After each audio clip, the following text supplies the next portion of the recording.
From frozen forests to sun-baked steppes, a realm was forged where rivers became roads. Norsemen with dragon-prowed ships sailed east into Slavic lands, transforming from raiders to rulers. Under Oleg's cunning and Vladimir's sword, scattered tribes became an empire, stretching from the Baltic to Byzantium. Their conversion shattered pagan idols and raised golden domes that rivaled Constantinople itself. For 4 centuries, Kyiv stood as mother of cities, a beacon of faith, art, and law, until Mongol hooves thundered across the steppe. Though flames consumed their palaces, the dream they kindled never died, becoming the soul of 3 nations still wrestling with their shared inheritance today. Before kingdoms took shape and faith found its voice, the east lay open and wild, a sweep of grasslands bound only by rivers. The sun rose over the steppe like a blade, turning the horizon to molten gold, and vanished each evening behind waves of tall grass where no walls or borders held sway. Across these plains, tribes drifted like shadows, horsemen whose lives began and ended in the saddle. Their fires glimmered beneath endless skies, and their legends carried farther than their names. For centuries, this steppe, stretching from the Carpathians to the Caspian Sea, was the dominion of Iranian-speaking nomads. First the Scythians, then the Sarmatians.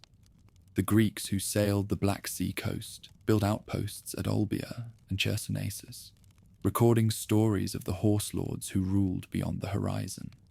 To them, these riders were both fearsome and wondrous, men who drank fermented mare's milk and smoked herbs that sent their souls wandering. They buried their dead beneath vast kurgans, earthen mounds still visible today, each one a monument to the belief that life and death rode side by side. When the centuries turned, the Sarmatians faded, broken by Goths and Huns. The open lands emptied, and from the northern forests came new people, quieter but no less enduring. The Slavs. No chronicler saw their arrival. They crept into history as farmers and hunters rather than conquerors. Roman writers spoke of a tribe called the Venedi, dwelling along the Vistula River, poor in metal but rich in numbers. They built timber homes near streams, sowed barley, and fought with spears of iron and shields of wood. Their world was thick with oak and birch, their gods close as breath. The thunderer Perun, who ruled the storms, and Veles, who guarded the shadowed underworld. Over generations, these forest dwellers spread eastward and southward, mingling with Baltic and Finnic peoples in the north, and pressing into the deserted steppe in the south. The land itself shaped them. The farther they wandered, the more they learned to fight like nomads and trade like merchants. By the 7th century, their villages clustered along the Dnieper, Desna, and Volga rivers, routes that would one day bind half a continent. Each tribe lived by custom rather than decree, ruled by councils of elders and war leaders chosen by acclaim. Yet beneath this freedom simmered constant discord. Alliances rose and fell as easily as the seasons. In those same centuries, a new power flourished farther down the steppe, the Khazar Khaganate. Born from Turkic tribes, the Khazars built an empire astride the crossroads of Eurasia. From their capital at Atil on the lower Volga, they commanded the traffic of goods flowing between the Islamic caliphates, Byzantium, and the forests of the north. Silver from Baghdad, silk from China, wax and fur from the Slavs, all passed through Khazar hands and paid Khazar tolls. Their rulers, the Khagans, governed with unusual tolerance. Muslims prayed in one quarter, Christians in another, and, in a decision that baffled neighbors, the royal house itself had embraced Judaism. This unexpected choice set them apart. a neutral people among rival faiths, merchants and mediators of the steppe. To the scattered Slavic tribes beyond their frontier, the Khazars were both threat and teacher. From them, they learned the art of tribute, the craft of administration, and the profit hidden in control of rivers. South of the forests, Slavic traders began to imitate Khazar customs, erecting fortified hill forts with earthen ramparts, shaping early markets near fords and river bends. Archaeologists would one day find the remains of these strongholds, rings of timber and clay guarded by ditches and palisades. Around them stretched fields of rye and millet, and beyond those, burial mounds filled with iron axes, bronze jewelry, and pottery marked with swirling patterns of water and wind. A society still half wild, but learning the grammar of permanence. Far to the south, another empire kept watch over these distant developments. The Byzantines, heirs to Rome, looked north across the Black Sea and saw both opportunity and peril. Imperial merchants sailed to the mouth of the Dnieper to trade cloth, wine, and coins for wax, furs, and amber. Their envoys returned with tales of pagan chieftains who feasted by torchlight and worshipped in groves of oak.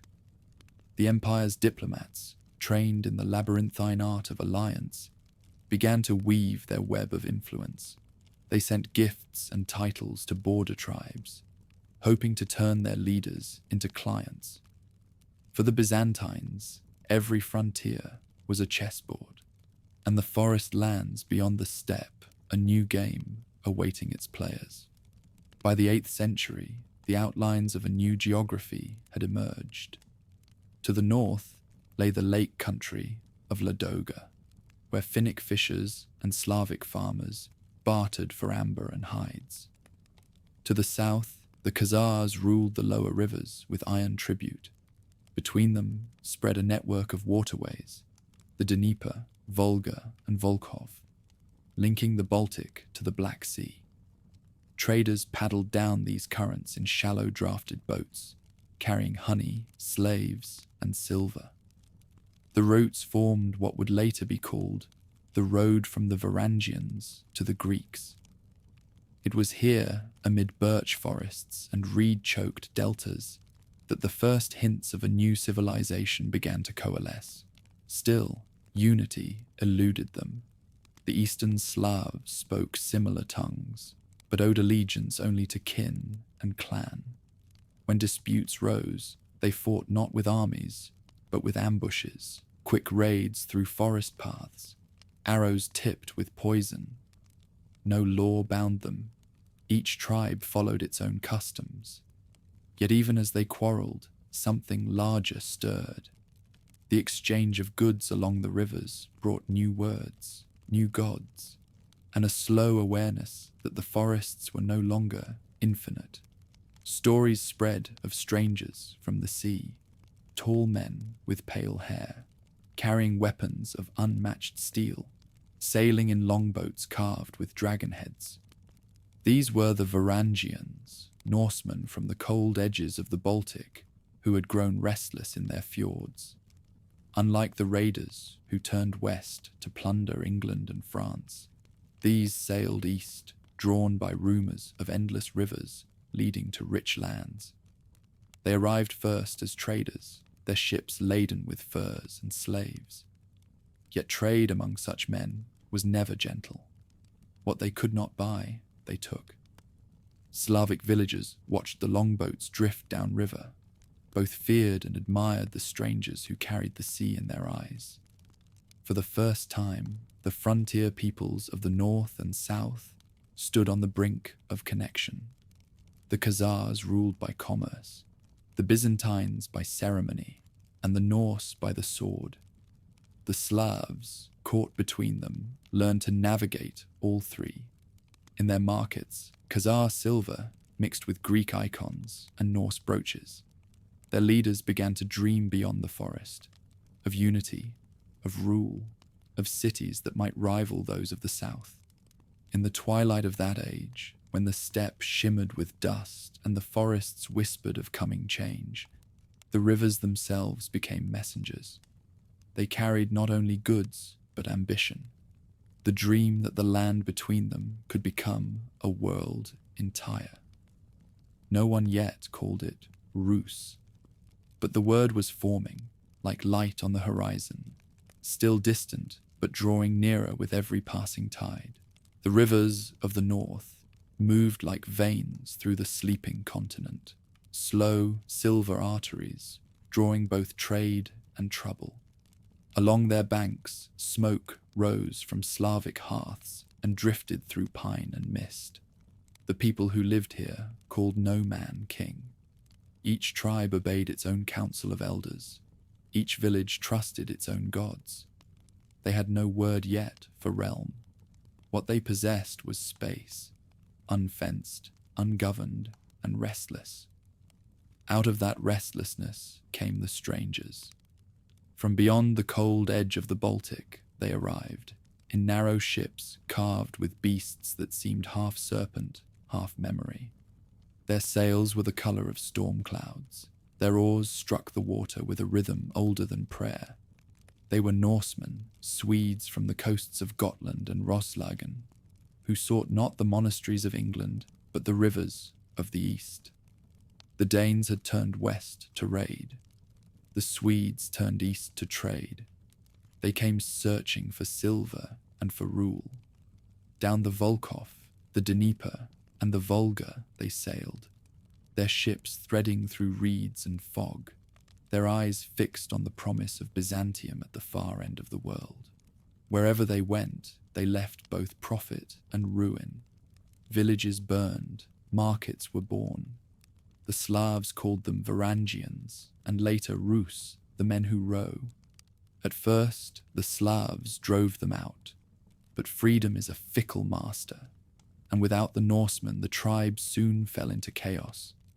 Brother against brother, village against village. The primary chronicle, that mingling of truth and legend written 2 centuries later, tells what happened next. The tribes gathered and said, "Our land is great and rich, but there is no order in it. Let us seek a prince who may rule over us." Whether or not these words were ever spoken, they ring with the weight of inevitability. The story survives because it contains a truth. The desire for law is born from exhaustion. From across the sea came a prince named Rurik, a man of cold eyes and few words, whose lineage was traced back to the sea kings of the north. He brought with him his sworn companions, men bound by oaths older than scripture. They settled first among the Finno-Slavic people near Lake Ladoga, then moved inland to a stronghold on the Volkhov River called Holmgard. In time, this fortress would become Novgorod, the new city. Rurik's rule was simple and absolute. He demanded tribute in furs, honey, and slaves, and in return, he offered the one thing the tribes had never known: order. His warriors patrolled the rivers. His traders opened the northern forests to the silver of the east. The Khazars to the south demanded their tolls, but Rurik's men learned to outmaneuver them, building alliances where swords could not reach. He governed with the instincts of a sea captain: punishment swift, reward lavish, loyalty unquestioned. Archaeologists still uncover traces of his time: dirhams minted in Baghdad, fragments of Byzantine glass, a Viking sword buried beside a Slavic woman. The relics speak of a world already woven together by water. Arab merchants, Turkic riders, Greek monks, and Norse traders, all meeting on the same muddy banks. What Rurik created was not yet a kingdom, but it was something new, a network of loyalty, a fragile thread of authority, stitched across 1,000 miles of river. When Rurik died in 879, he left behind a son, Igor, too young to rule. Power passed instead to his kinsman Oleg, a man whose intelligence was colder and sharper than any blade. Oleg inherited Rurik's warriors and his dream of dominion, but he saw farther than his master ever had. To the south lay the trade routes of the Khazars, fertile lands, river towns, and the crossroads of empires. Whoever held those valleys could command the wealth of both steppe and sea. In the spring of 882, Oleg gathered his fleet and sailed down the Dnieper. Each portage was a battle of endurance, each bend of the river a conquest. He captured Smolensk and Lyubek, imposing his banners on their wooden walls. When at last he reached the high hills of Kyiv, he found them ruled by two Varangian captains, Askold and Dir, remnants of an earlier generation of freebooters. Oleg lured them out with promises of peace, then had them struck down before his men. Over their corpses he declared himself ruler, saying, "You are not princes, nor of princely blood, but I am of princely birth." It was not only arrogance, it was an announcement. The age of wandering captains had ended. In its place stood a dynasty. Oleg proclaimed Kyiv the mother of cities, the heart from which his realm would grow. With that, he united the rivers of the north and south under one command. From Novgorod to the Black Sea, the Rus ruled a continuous passage of water, an empire of currents. But Oleg was not content with dominion over forests. He sought recognition from the only power whose word could turn a barbarian into a sovereign, Byzantium. In 907 AD, his fleet appeared before Constantinople. The Byzantine chronicles speak little of it, but the primary chronicle claims his ships numbered 2,000. The city locked the great chain that sealed the Golden Horn, yet Oleg's men hauled their longboats onto the shore and fitted them with wheels, dragging them toward the walls like beasts of war. The emperor, fearing the sack of his capital, sued for peace. The treaty that followed in 911 became the foundation of Rus commerce. It granted Rus merchants the right to trade duty-free in Constantinople, to reside in their own quarter, and to receive provisions from the imperial treasury. It was less a treaty than a coronation. Byzantium had recognized the Rus as a people, not merely pirates. From this moment, the rivers of the north flowed in two directions, one carrying goods, the other carrying culture. Greek craftsmen brought icons and enamel.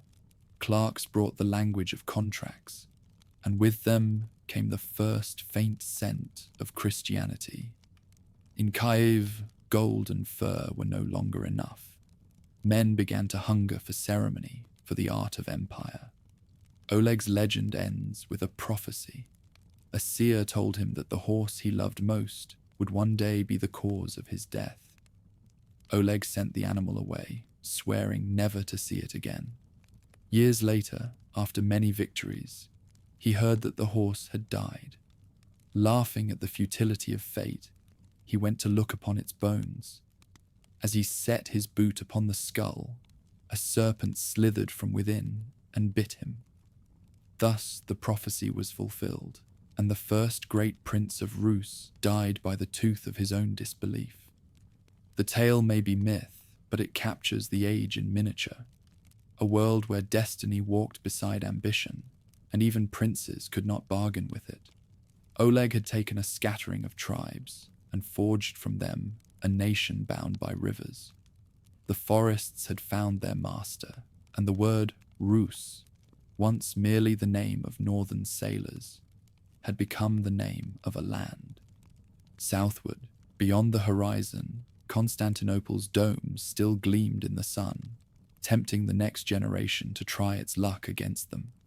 Behind Oleg's pyre, the Dnieper ran quiet and endless, carrying the reflection of the new city he had crowned. Upon its hills, Kyiv watched the river flow and began to dream of empire. When the snows melted and the northern rivers swelled, Oleg of Novgorod gathered his longships and turned his gaze south. He was the guardian of Rurik's son, Igor, yet ruled in his own name, a prince made restless by horizons. The forests of the north had served him well, but trade, not timber, made men wealthy, and the true riches of the Rus flowed down the Dnieper toward the Black Sea. Beyond it lay Byzantium, a city so vast and shining that sailors called it Miklagard, the Great City. Oleg meant to reach it, but first he would need to claim the lands between.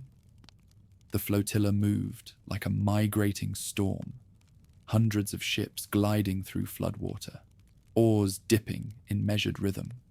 Behind them followed traders, mercenaries, and farmers, hoping to carve new lives along the southern riverbanks.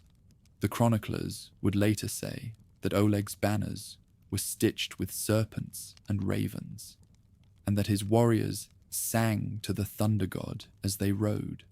Whether true or not, their advance was relentless. Smolensk fell first. The city was not razed, only bound. Its elders swore allegiance to Oleg, promising tribute of grain and silver. Lyubek followed. Each capture widened the prince's dominion until his authority stretched like a chain between the northern lakes and the black waters of the steppe. The journey was not only conquest, it was creation. Villages were garrisoned, markets established, tolls enforced. For the first time, the tribes of the north and south were linked beneath a single standard. At the heart of Oleg's ambition lay a town of wooden walls and green hills, Kyiv. It stood where the Dnieper narrowed and bent, commanding the main river routes to the sea. In older days, it had been a Slavic stronghold, then a vassal of the Khazars, and now it was ruled by two Varangian captains, Askold and Dir, veterans of earlier raids on Constantinople. They had grown fat on tribute and trade, and believed themselves princes in truth, if not in name. Oleg reached their gates not with fire, but with deception. He sent envoys announcing that a prince from the north wished to speak with them, bearing messages from their kinsman Rurik. When the two came out to meet this supposed envoy, they found Oleg waiting on the riverbank in his armor. "You are not princes, nor of princely blood," he told them, "but I am born to rule." The moment hung silent in the wind, and then the Varangians fell upon them. Askold and Dir were struck down where they stood, their bodies buried on the slopes above the river. Standing over the graves, Oleg declared Kyiv his capital. The site was perfect, a city balanced between forest and steppe, between the Baltic's chill and the Black Sea's warmth. "Let this be the mother of all Rus cities," he proclaimed. The name Rus, once a mark of wandering seafarers, now bound a people and a place. The unification that followed was both brutal and brilliant. Oleg subjugated neighboring tribes, the Drevlians, Severians, and Polians, forcing them to pay tribute in furs, wax, and slaves.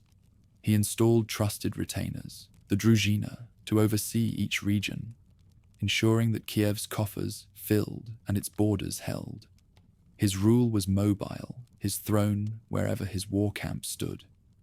The chroniclers called him prophetic, for he ruled by instinct and omen, blending pagan faith with cold calculation. From the newly conquered heartland, Oleg turned his eyes toward the greatest prize of all, Byzantium itself. The empire had long dominated the northern trade routes, exacting customs and taxes from every merchant fleet. Oleg resolved to change that balance. He ordered ships built in the forests of the Dnieper basin, sleek vessels of pine and oak, their prows carved with the snarling heads of beasts. Each could hold 40 men, and enough stores to travel a month without landfall. In the summer of 907 AD, Oleg's fleet set out. The primary chronicle claims 2,000 ships sailed under his command. Even if half that number is myth, The sight must have been terrifying. The Byzantine capital, unprepared, watched from its walls as the horizon darkened with masts. The emperor's guards drew the great chain that sealed the harbour, but Oleg's men were not deterred. They dragged their ships overland on greased logs, mounting wheels beneath their hulls so that, by dawn, longboats rolled across the plain like an army of moving fortresses. Panic swept Constantinople. The Byzantines, masters of diplomacy, sued for peace before battle was joined. Oleg demanded tribute, and the emperor paid. 12 measures of gold for each of Oleg's soldiers, 12 of silver for the captains, fine silks for the nobles, and barrels of wine for the crews. In addition came what mattered most, a treaty of trade and equality. The Rus-Byzantine Treaty of 911 AD became the charter of Oleg's realm. It granted his merchants rights of residence in the imperial capital, access to docks, and the protection of Byzantine law. The signatures at its end, names like Karl, Farolf, and Ingeld, echoed both Norse and Slavic tongues. In them we glimpse the birth of a new hybrid people, Scandinavian in heritage, Slavic in heart, heirs to both sword and plough. When Oleg returned to Kyiv, his ships heavy with silk and silver, he ordered the shields of his warriors nailed upon the city gates of Constantinople as a sign of victory. The chroniclers would later call this boastful, but to his followers it was a covenant, proof that the world itself could bend to their ambition. The wealth that poured up the Dnieper transformed Kyiv from a frontier outpost into a capital. Markets sprouted along its docks, foreign traders filled its taverns, and craftsmen began to work in bone, amber, and gold. For the first time, the word Rus meant more than a tribe. It meant a state, fragile, pagan, and new. Oleg reigned for many years afterward, shrewd in counsel and cautious in alliance, yet no prince of that age escaped the shadow of prophecy. A seer once told him that the horse he loved best would bring about his death. Fearful, Oleg sent the animal away, swearing never to ride it again.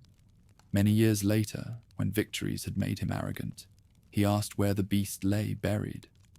They brought him the bleached bones, and Oleg, mocking fate, set his foot upon the skull. A serpent slithered out from the hollow and bit him. The poison took him before nightfall. So ended the man who had turned the wandering Rus into rulers. His story closed as it had begun, with myth and warning entwined. Power, it seemed, could be wrested from men, from rivers, even from empires, but never from destiny. When his body was laid in a barrow beside the Dnieper, his followers raised spears over the mound, and the wind that swept down from the steppe carried their cries into the forests of the north. There, in the echo of their voices, the first state of the Eastern Slavs took root, half legend, half truth, and wholly alive. The rivers flowed on, glinting beneath the sun, carrying ships and ambitions alike. In their current, the dream of Rus gathered speed. With Oleg's death, the realm he had hewn from forest and river fell to his ward, Igor, son of Rurik. He was no prophet like his guardian, no visionary builder of empires, but a prince of quieter cunning and heavy pride. His task was formidable, to hold together a kingdom still young enough to remember freedom. From his capital at Kyiv, Igor ruled a realm bound by tribute. Each tribe, the Drevlians, the Polians, the Severians, paid in fur, wax, honey, and slaves, and in return received the protection of the prince's warband. It was a simple equation, but simple things rarely last. At first, the system prospered. Igor kept the rivers safe for traders, renewed the treaties with Byzantium, and sent caravans south with goods from every corner of his domain. Yet the wealth of the realm brought greed, and greed unrest.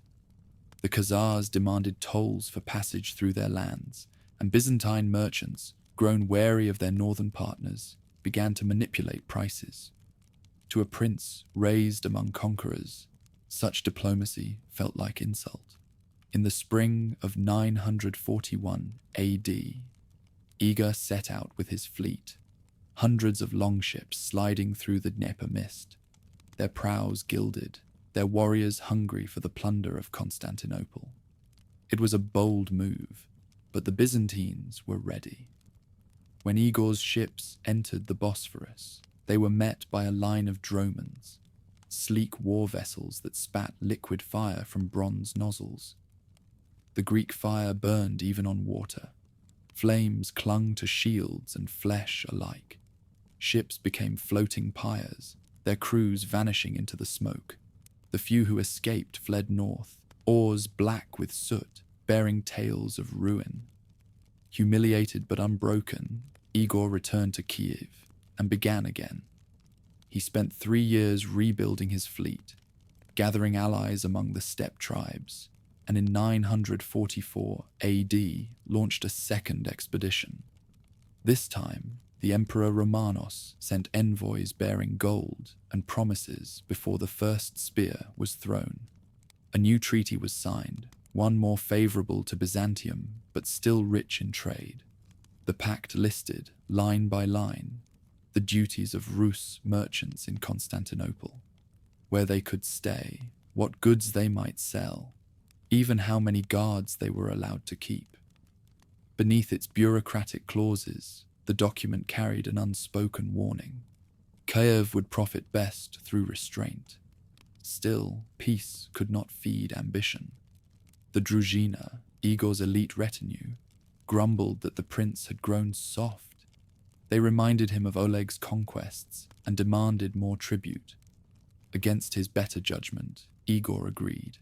He turned his attention to the Drevlians, a forest people living west of the Dnieper. They had already paid their due that year, but the prince rode again to collect. His approach was not a request. It was an ultimatum. The Drevlians met him at the gates of their city with feigned submission. When Igor's small escort entered to enforce payment, they were seized. The chronicler says the Drevlians tied the prince between 2 bent trees and let them spring apart, tearing him limb from limb. Thus ended the son of Rurik, killed not by empire or foreign sword, but by his own greed. The throne of Rus now stood empty, save for his widow, Princess Olga, and their young son, Sviatoslav. At 25, Olga had inherited not only a kingdom, but a crisis. The Drevlians, emboldened by their victory, sent envoys to Kyiv, proposing that Olga marry their prince, Mongol, and join their 2 realms. To their astonishment, she accepted, with a smile. "I will honor your offer," she told the messengers, "but I would receive you properly first." When they arrived, she ordered her servants to carry their boat through the city as a mark of esteem. Crowds gathered to watch as the envoys were paraded to her hall, their heads held high in triumph. There, she had a pit dug deep and wide. The boat was dropped into it, and the envoys were buried alive. Olga then sent word to the Drevlians, requesting a second embassy, men of nobler birth, to accompany her on her journey to wed their prince. The Drevlians, unaware of their comrade's fate, obliged. When these new envoys arrived, Olga invited them to bathe before the feast. They entered the bathhouse and found the doors barred from outside. The building was set ablaze, and the screams that followed were said to echo across the Dnieper. Still, she was not done. With a small retinue, she journeyed to the Drevlian capital of Korostan, pretending to mourn her husband and to honor his killers with a funeral feast. As night fell and mead flowed, she gave the signal. Her warriors rose with swords drawn, cutting down thousands of drunken guests. only ashes and blood remained. Finally, she besieged Korostan itself. When the Drevlians, desperate and starving, begged for peace, Olga promised mercy. "You have neither honey nor furs to give," she said softly.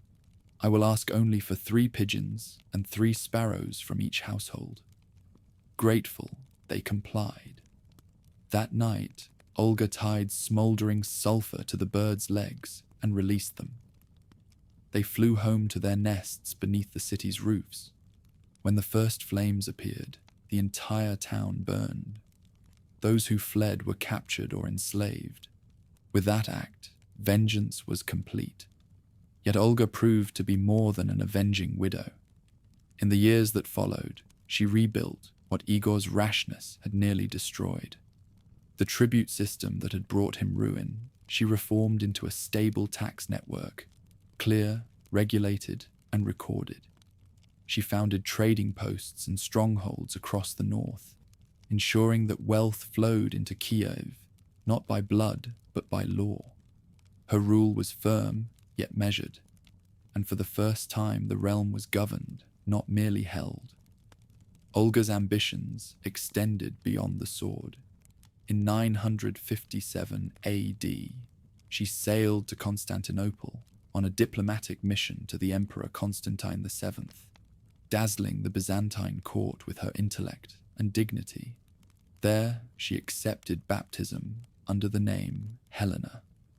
The emperor himself was said to be captivated by her wit, though her conversion was likely political, a move to align Rus with Byzantium. It marked the first whisper of Christianity in the northern forests. When she returned home, she ordered churches built and priests invited from the south. But her people were not ready. The old gods still ruled the hills of Kyiv. The thunderer Perun and the serpent Veles held their ground. Even her son, the young Sviatoslav, scoffed at the foreign faith. "My warriors would mock me," he said, "if I bowed before a god nailed to wood." Olga did not force him. She ruled until he came of age, balancing pagan warlords and Christian envoys with equal shrewdness. Under her hand, Rus prospered. Trade flourished, raids diminished, cities began to look inward rather than outward. When at last she died, she was buried as she had lived, between worlds. Her tomb stood on consecrated ground, yet she was mourned by pagan songs. The chroniclers would later call her equal to the apostles, the first saint of Rus. In life, she had avenged her husband with fire. In death, she lit a gentler flame. It would take a generation to catch, but when it did, it would change the soul of a nation.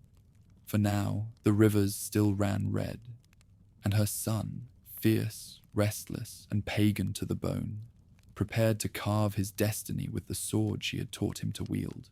The realm that Olga left behind was orderly, prosperous, and stifling to her son. Sviatoslav, barely grown, looked upon her new laws and treaties as cages. He wanted no part of her measured peace or Byzantine courtesy. In the eyes of his warriors, he was everything a prince of Rus should be, lean as a drawn bow, fierce, unburdened by fear. His creed was simple. Life was battle, death an offering to glory. He refused the trappings of rank. While other rulers dined beneath carved rafters, Sviatoslav slept under the open sky, his cloak for bedding, his shield for pillow. He shaved his head save for one long braid, wore a single gold earring, and ate what his soldiers ate. Meat roasted on ash, bread torn by hand, and water scooped from the nearest stream. He was a leopard, the chroniclers said later, swift, tireless, and hungry for conquest. His first campaign carried him south into the fading lands of the Khazar Khaganate. For generations, the Khazars had dominated the steppe between the Caspian and the Black Sea. Their cities gleamed with Persian silver and Arab silk.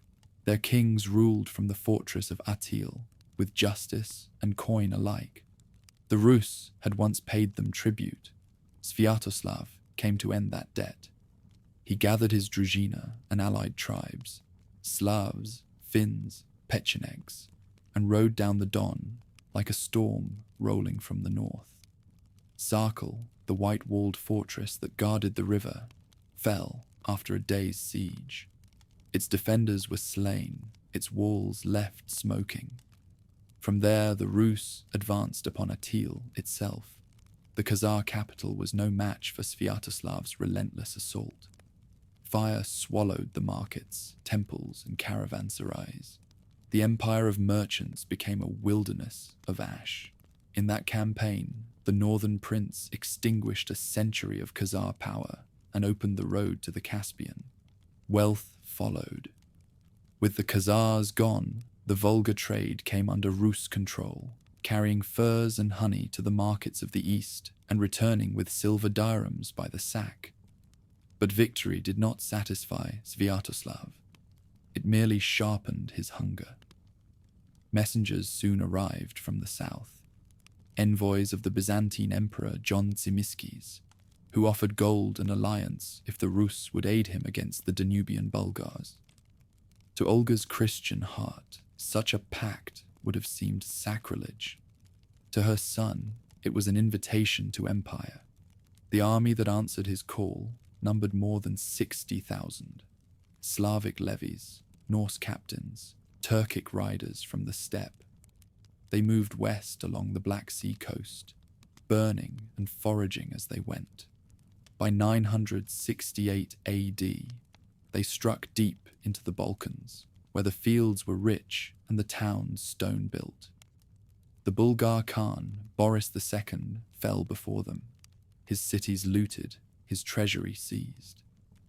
In the conquered capital of Pereyaslavetz, Sviatoslav saw what he believed to be his destiny. "Here lies the heart of my realm," he told his companions. "From Greece come gold and wine. From Hungary, silver and horses. From Rus, furs and honey." Kyiv, with its timber halls and pagan shrines, seemed provincial by comparison. He dreamed of moving his throne to the Danube, of building a new empire where the riches of East and West converged. For a time, he ruled the Balkans as though the dream had already come true. But Byzantium, which had hired him as a mercenary, soon realized it had created a rival. Emperor Tzimiskes bribed the Pechenegs to strike Kyiv in his absence, counting on their greed to keep the Rus prince occupied. The nomads rode north with lightning speed, surrounding the capital before harvest. Inside the walls, the aging Olga once again became the defender of her people. She held out for months, rationing food, sending messages by night, until Sviatoslav's army returned from the south and scattered the besiegers. His mother's final days were spent in that battered city. She pleaded with him to accept baptism and make peace with the empire she admired. He promised only silence.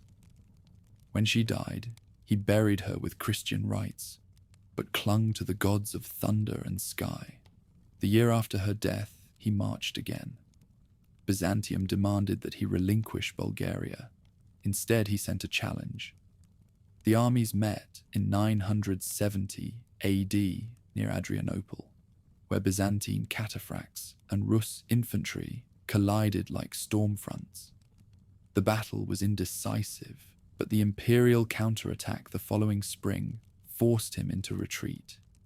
He withdrew to the fortress of Dorostelon, where 20,000 Rus and Bulgar warriors faced a siege by the entire Byzantine host. For 2 months, famine and disease hollowed the city. Sviatoslav refused surrender. He rode the walls daily, gaunt and unbowed, promising his soldiers that no warrior of Rus would live as a slave. "Let us die," he told them, "so that we may be remembered." The final sortie broke the siege lines for a single hour before the enemy pressed them back. Surrounded and starving, Sviatoslav accepted peace on harsh terms. He swore to leave the Balkans and never again make war upon Byzantium. The return north was long and bitter. Along the lower Dnieper, the Pecheneg Khan Kuria, bribed by the Byzantines, lay in wait. Sviatoslav's boats, heavy with wounded men and spoils of war, drifted into the ambush. Arrows darkened the air. Spears pierced hull and flesh alike. The prince fought to the end, swinging his sword until the river ran red around him. His skull was taken as a trophy, lined with gold, and turned into a drinking cup from which the Khan toasted victory. So ended the last pagan monarch of Rus, a man who measured life in battles, won, and borders crossed. He left no churches, no law codes, no treasury of learning.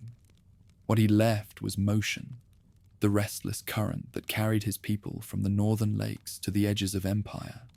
Under him, the Rus became known to every power of the known world, admired, feared, and never ignored. His death marked the turning of an age. The gods of the oaken groves had claimed their final champion, and his people, weary of fire, began to look toward the light of new faith. Soon, another prince would rise from the ashes of his wars, one who would trade the sword for baptism and bind Rus not by conquest, but by creed. After Sviatoslav's death upon the Dnieper, his warriors carried the ashes home in silence. The river that had borne his armies now bore his ghost. Behind him, the empire he had carved with iron had no center, no peace, and 3 heirs. His sons were as different as the lands they ruled. Yaropolk, the eldest, inherited Kyiv, seat of his father's power and the wealth of the southern plains. Oleg, younger and proud, governed the forest realm of the Drevlians, the same tribe that had slain their grandfather Igor and been crushed by their grandmother Olga. The youngest, Vladimir, held distant Novgorod, a city of traders and northern frost, where ambition grew quietly, like roots beneath snow. Each ruled under the watch of their guardians, seasoned boyars and Varangian captains who had served Sviatoslav in his wars. The most cunning among them was Sveneld, Yaropolk's war leader, an old wolf who whispered of unity through conquest. He told his prince that the realm must have 1 master, not 3. Your brothers, he said, wear your father's crown in pieces. Take back what is yours. Yaropolk listened.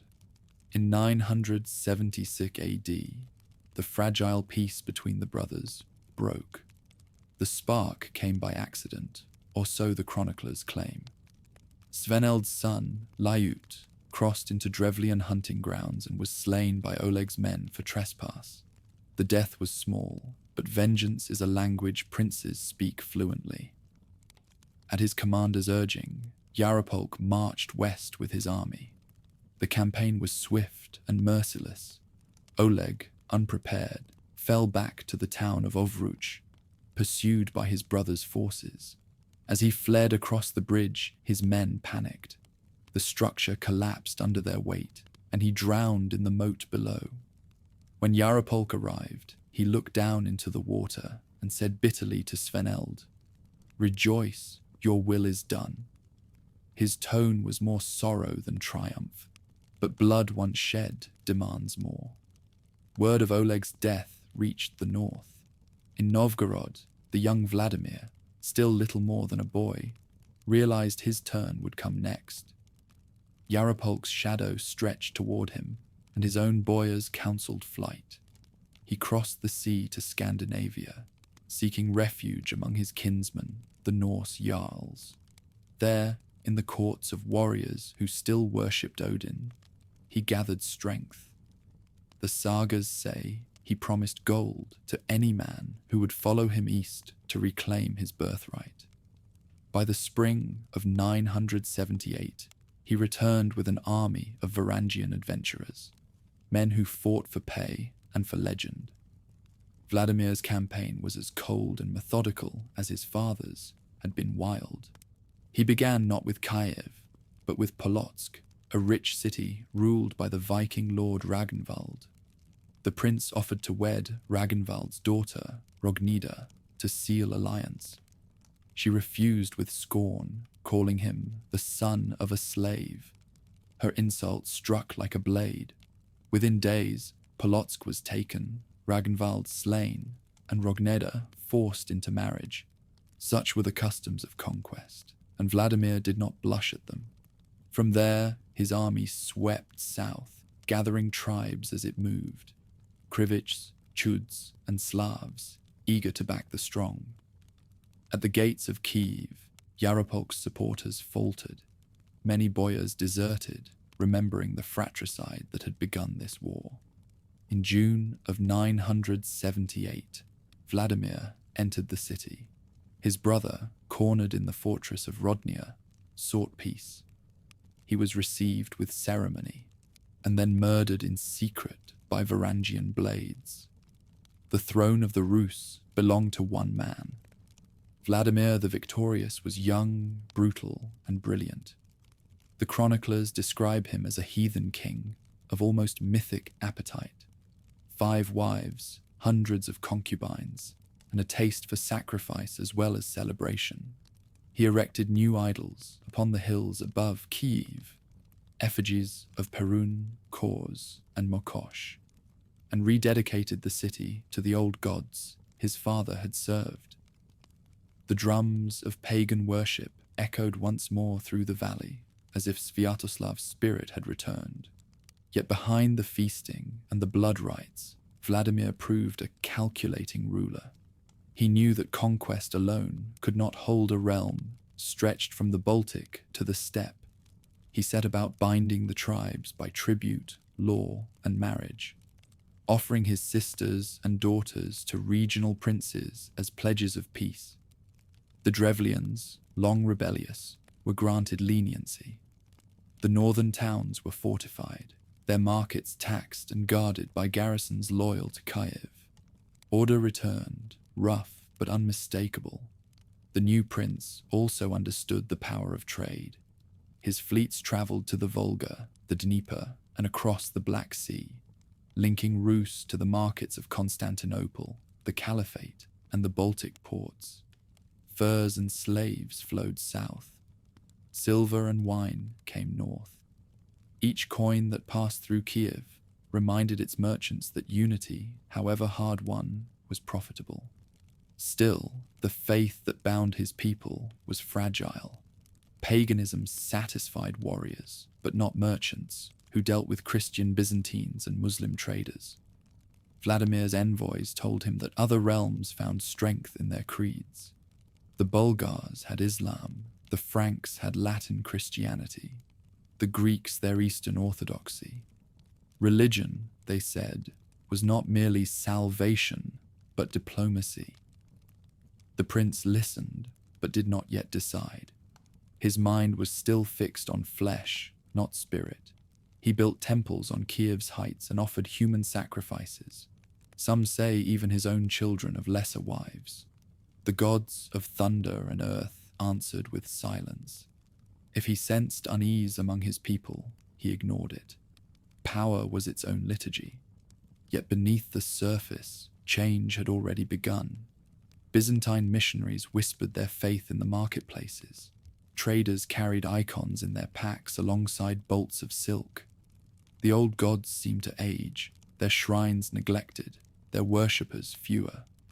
The winds from the south carried a different scent. Incense, not smoke. Vladimir, though still a pagan, felt the pull of this new world. He had conquered his brothers, subdued the tribes, and bound the rivers to his name. Now he sought something more enduring than victory, legitimacy, and that could only be forged in the fire of faith. The next chapter of Rus would not be written in blood alone. The rivers that had carried warriors would soon carry priests.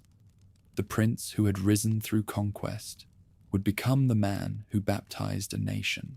Vladimir the Great stood upon the high bluffs of Kyiv, where the Dnieper shimmered like a path of molten glass. Below him, the markets pulsed with voices, merchants from the north, monks from Byzantium, envoys from the steppes. The city had grown vast under his hand, its ramparts rebuilt, its coffers swollen. Yet the prince felt unease.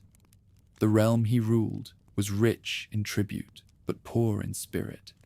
The idols of Perun and Kors still towered above the capital, their bronze faces streaked with smoke, but fewer people knelt before them. The gods of the old forests no longer answered with thunder. The prince who had taken his throne by blood now searched for something greater to sanctify his rule. War had forged the realm. Faith, he believed, must bind it. But which faith? His mother, Saint Olga, had died a Christian. His father had mocked her God and fallen on the sword. Now it was Vladimir's turn to choose between the sword and the cross, or the crescent. He called his boyars and elder captains to council. The court gathered in the wooden hall above the river, where the smell of pitch and smoke clung to every beam. Every land, Vladimir said, honors a god and grows strong in its service. Let us seek the truest faith, that our people may prosper. Envoys were chosen from among his wisest men, each sworn to travel to the nations of the world and bring back the truth of their worship. The first embassy journeyed east to the Volga Bulgars, whose Khans had embraced Islam. When they returned, they spoke of a land ordered by law and discipline, but a joyless one. They worship with dignity, they said, but their faith forbids the drinking of wine, and that is the delight of our people. The second mission rode to the Khazars, who had adopted Judaism. Their hosts welcomed them with ancient learning and eloquence, yet one question undid the argument. If your God is mighty, the Rus envoys asked, why has he left you without a homeland? The third group traveled west to the Latins and returned unimpressed. Their churches are fair to see, they reported, but their prayers are empty of wonder. The rites are plain, the priests severe, and their God seems distant. Only the envoys sent south to Byzantium returned transformed. They had entered the church of Hagia Sophia, where gold mosaics shimmered like a second sun, and the voices of the choir rose into the domed heavens. We no longer knew, they said, whether we were on earth or in heaven. There is no beauty such as this in all the world. We cannot forget it. Vladimir listened, unmoving. His counselors debated, but in his mind the choice was already made. The faith of the Greeks carried not only grandeur, but power. To embrace it would make Rus the equal of the empires to the south, not their client. Yet he would not be converted as a supplicant. The prince who had united the tribes by war would bargain for his salvation as an ally. When word reached him that the Byzantine emperor Basil II faced rebellion within his empire, Vladimir sent envoys of his own. I will aid you with soldiers, his message declared, if you will give me your sister, Anna, born of imperial blood, to be my wife. Such a marriage was unthinkable to the Byzantines. A Christian princess joined to a pagan from the northern rivers, but Basil needed soldiers, and the price of help was faith. Before the alliance could be sealed, Vladimir struck first. He marched south to Chersonesus in the Crimea, a Byzantine fortress guarding the sea routes. The siege lasted months. When the city fell, in 988 AD, Vladimir sent a new message to the emperor. Accept my baptism, and I will return your city. Deny me, and I shall do to Constantinople what I have done here. Basil yielded. The Princess Anna was promised, and priests were sent to baptize the conqueror. The ceremony took place in Chersonesus, near the sea. Chroniclers say the prince was struck blind by illness before the rite, and that his sight returned only when the baptismal water touched his face. He took this as a sign from the god of his mother, and vowed that all Rus would share the same faith. When Anna arrived, she found her new husband newly gentled by grace. Together, they returned to Kyiv, bringing with them priests, architects, and artisans from the empire. Vladimir's first act as a Christian sovereign was not to build, but to destroy. The great idol of Perun, god of thunder, was torn from its hilltop and dragged through the streets. The prince himself struck it with a staff, crying, "Let none who believe in this god be harmed, but let it be cast into the river." The statue was hurled into the Dnieper, and as it drifted away, the old faith drifted with it.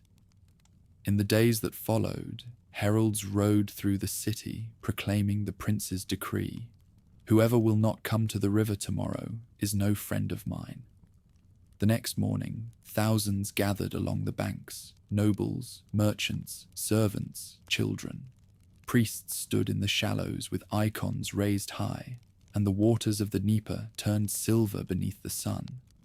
There, the people of Rus were baptized by the hundreds, their old gods washed away by a new covenant. The transformation of the realm began at once. Byzantine craftsmen built churches of white stone where pagan altars had stood. Monks taught the people letters and hymns in the Slavonic tongue, written in the new Cyrillic script created by the disciples of Cyril and Methodius. The prince ordered schools established for the sons of nobles, and freed captives taken in war to labor on monasteries rather than in chains. Kyiv, once a warrior's camp, became a city of bells and prayers. Yet not all hearts changed with the tide. In Novgorod, where the northern pride ran deep, resistance flared. The prince's uncle Dobrynya, sent to enforce conversion, was met with stones and fire. His wife was killed, his home burned, and the mob threatened to drive the new priests into the river. Only when Dobrynya rallied his soldiers and set half the town ablaze did the rebels submit. The new faith spread as much by fear as by faith, but it spread. Years passed, and the prince grew gentler. The warrior who had taken his throne by fratricide now gave alms to beggars and built hospices for the poor. He decreed that every feast in his palace must send food to the city gates for the hungry. He still carried a sword, but his glory no longer came from conquest. The chroniclers wrote that he became like the sun over the land of Rus, warming all with his mercy. When death came for him in 1015 AD, he had ruled for nearly 4 decades. In that span, the wild realm his ancestors had seized with axes had become a Christian kingdom known across the world. His heirs would quarrel, as princes always do, but none could undo the transformation he had wrought. The rivers that had carried raiders now carried pilgrims. The land, once bound by blood, was bound by belief. The Dnieper, calm and golden beneath the setting sun, seemed to bear witness. Its waters had borne the idols of the past away. Now they bore the promise of eternity. The golden domes of Kyiv caught the morning light like mirrors of heaven. Bells rang across the city, the sound of a realm remade. Out of the rough age of raiders and idols had come something astonishing: law, learning, and the vision of a Christian kingdom that could rival the greatest courts of the world. At its center stood Yaroslav the Wise, son of Vladimir the Great, heir to both the sword and the cross. His childhood had been shadowed by violence. The sons of Vladimir, bred from many wives and rival factions, turned against one another the moment their father's body cooled. Yaroslav, then Prince of Novgorod, refused to bow to his elder brother Sviatoslav, whose ambition and ruthlessness earned him the epithet the Accursed. Civil war followed, brother against brother, city against city. When the fighting ended in 1019 AD, Yaroslav entered Kyiv as victor. Behind him marched Varangian guards, Slavic levies and banners, marked with the twin symbol of sword and book. The age of foundation was over. The age of refinement had begun. The new ruler inherited a land vast and unsteady. Pagan shrines still smouldered in the north, while the south, rich, restless, and open to the steppe, looked greedily toward Byzantium. Yaroslav's task was to bind these contradictions into a single vision of order. His faith was sincere, but his genius lay in balance. He built no empire of priests, but a kingdom where faith and law walked together. He began with justice. The prince summoned his scribes and judges, and from custom, precedent, and Byzantine example, he forged the Ruskaya Pravda, the justice of Rus. It was the first written code in the Slavic world, clear, practical, and merciful compared to the laws of the West. Execution was rare. Compensation and fine were preferred to vengeance. In Yaroslav's words, better to pay silver than spill blood. The code travelled by word of mouth, then by parchment, until even distant towns swore by its authority. For the first time, the rule of the Grand Prince was not merely command, it was law. Order, once secured, allowed beauty to follow. Yaroslav looked upon his capital and saw a wooden city that deserved to be marble. He summoned architects and masons from Constantinople and Chersonesus and set them to work upon a church greater than any seen north of the Black Sea. In 1037, the first stones of St. Sophia's Cathedral were laid. Its walls rose in glittering tiers. Its cupolas gleamed like suns. Inside, the frescoes told the story of creation and redemption, but also of power. A vision of Rus crowned in gold and grace. The prince himself walked among the builders, inspecting plans, tracing shapes in the dust with his sword. To him, architecture was theology made visible. When St. Sophia was consecrated, he stood beneath its vaults with his sons and declared, "Wisdom has built her house." The cathedral's name, Sophia, the divine wisdom, became his own epithet, the title by which history would remember him. Beyond the city, he raised fortresses and churches, each stone a declaration that the age of wandering was over. Schools were founded to teach reading in Church Slavonic, the language sanctified by Cyril and Methodius. Monasteries became scriptoria, where monks copied gospels, histories, and hymns, illuminating each letter in gold leaf. Kyiv's scribes produced a generation of men who could read scripture and law in the same breath, clerks, diplomats, chroniclers. The realm that had once measured worth by sword arms now began to measure it by words. Under Yaroslav, learning was not the province of priests alone. He opened libraries and imported manuscripts from Byzantium, translating them into the vernacular. One of his closest collaborators, Metropolitan Hilarion, composed the Sermon on Law and Grace, the first great work of Rus theology. It proclaimed that divine truth had passed not only through Rome or Constantinople, but also through Kyiv. In its pages, faith was not a foreign gift, but a homegrown revelation. The people of Rus were no longer converts, they were heirs. Yaroslav's wisdom extended beyond parchment. He understood that diplomacy could achieve what armies could not. To secure his borders, he wove a web of marriages linking Rus to the dynasties of Europe. His daughters became queens, Elizabeth of Norway, Anastasia of Hungary, Anne of France. Through them, the blood of Kyiv flowed into royal veins from Paris to the Baltic. Foreign chroniclers began to speak of the Northern Empire, whose princes were as learned as they were brave. Trade flourished under his protection. The Dnieper route thrummed with traffic once more. Furs, wax, amber, and slaves moving south. Gold, silk, and wine moving north. The Grand Prince minted coins bearing his image beside the Byzantine cross. a symbol of piety and sovereignty in equal measure. The merchant who weighed such a coin could feel, in its balance, the unity of a land once fractured by clan and creed. Still, his reign was not free from shadow. The nomads of the steppe, the Pechenegs, remained a constant threat, striking at the borders like summer storms. In 1036, their hordes advanced to the gates of Kyiv. Yaroslav, returning from Novgorod, gathered his armies beneath the city walls. What followed was the last great battle of the early Rus. The Pecheneg horsemen charged in waves. The prince's heavy infantry met them with shields locked tight. When the dust cleared, the steppe warriors lay scattered across the plain. The victory was so decisive that the Pechenegs vanished from history.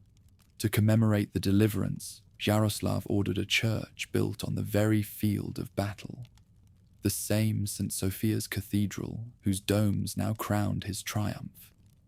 After the victory, peace settled upon the realm like a benediction. The city grew rich, its markets filled with scents of foreign spice, its workshops humming with hammer and bell. Artisans carved ivory and enamel. Singers composed hymns for the cathedral choirs. The prince's court became a gathering place for scholars, poets, and bishops. Visitors from the west spoke of Kyiv as the equal of Constantinople, a city of light upon the river. In his later years, Yaroslav turned his thoughts to succession. He had seen what fraternal rivalry had done to his father's sons, and feared the same for his own. He divided the land among them, naming his eldest, Sviatoslav, Grand Prince, and instructing the others to honor him as first among equals. The decision was wise in intent, tragic in outcome. Rus was too large, its princes too proud, for peace by parchment. Yet even in division, Yaroslav's laws endured. His sons inherited not only his titles, but his book of justice, a foundation no war could burn. When age bent his shoulders, the Grand Prince withdrew to his palace library, surrounded by scrolls and relics. He spoke less of conquest and more of order, of the duty of rulers to protect rather than consume. The chroniclers say that when death came for him in 1054, he faced it as he had faced life, with calm and foresight. His sons gathered by his bed, and he charged them, "Love one another, for you are brothers. If you are united, God will be among you. If you quarrel, you will perish." They would not keep that peace. But the words endured, written into the conscience of Rus. When the news of his passing reached the cathedral, the bells of St. Sophia tolled across the river. The people wept not for a warrior, but for a builder, the prince who had turned conquest into civilization. The city he raised gleamed against the sky, its domes catching the sunset in a blaze of gold.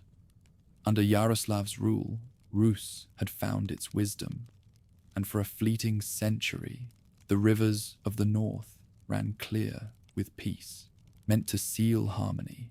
The death of Yaroslav the Wise instead unraveled it. His final words urged his sons to love one another, but love is fragile among princes. Rus had grown vast, too vast for a single hand.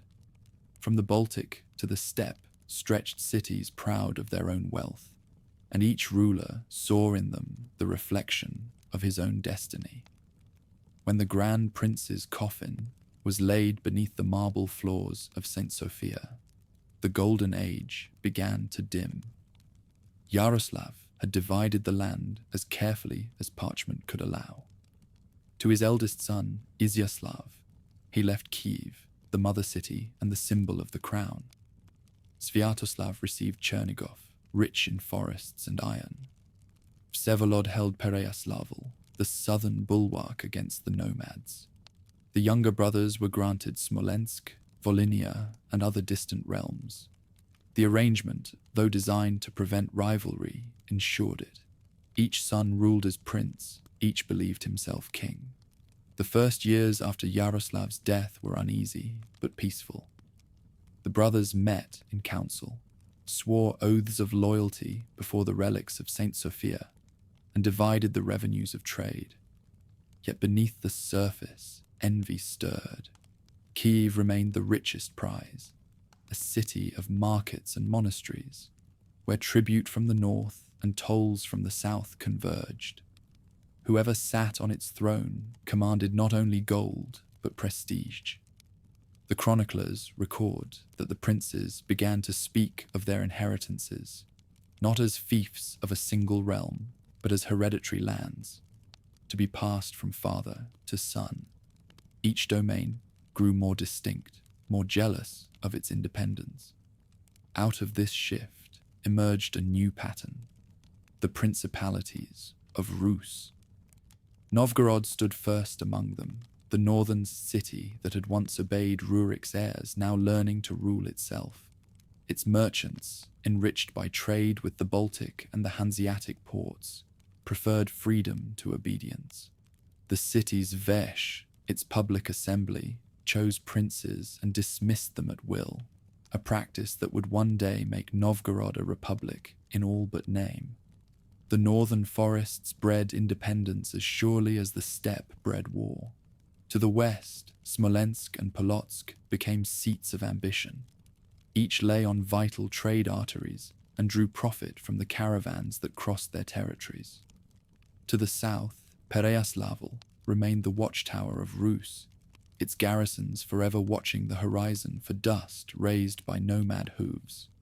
Beyond it, the grasslands stretched toward the Caspian, where new riders had begun to appear, the Cumans, or Polovtsians, as the Slavs called them. These Turkic horsemen were faster and fiercer than the Pechenegs they displaced. They raided the borders with sudden precision, striking towns before dawn and vanishing by dusk. The princes of Rus, divided by pride, failed to mount a common defense. Each preferred to protect his own lands, rather than risk his armies for another's. The old unity that had driven back the Pechenegs under Yaroslav was gone. In 1097 AD, after decades of bloodshed and confusion, the leading princes gathered in council at the city of Lübeck. There, beneath the shadow of an oaken church, they swore an oath that would shape the next century. Let every man hold his patrimony as his father held it. The Congress of Lübeck legalized what conflict had already made inevitable. Rus was no longer a single realm, but a federation of kin and rivals, bound by memory and language more than by law. For a brief moment, this agreement brought relief. The princes, weary of war, turned to governing their own lands. New cities rose, Suzdal, Vladimir, Halich, each a miniature court reflecting Kyiv's lost grandeur. Local boyars grew powerful, amassing wealth and shaping policy. The church adapted as well, founding bishoprics in the provincial towns and spreading the written word among the people.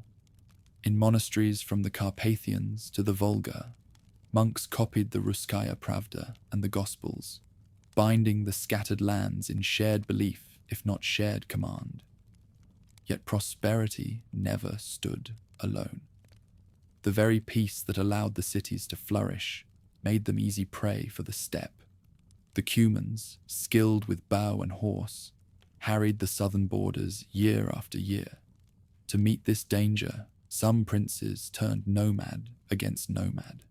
They hired allied tribes, the Torks and Berendei, as border defenders, granting them land in exchange for service.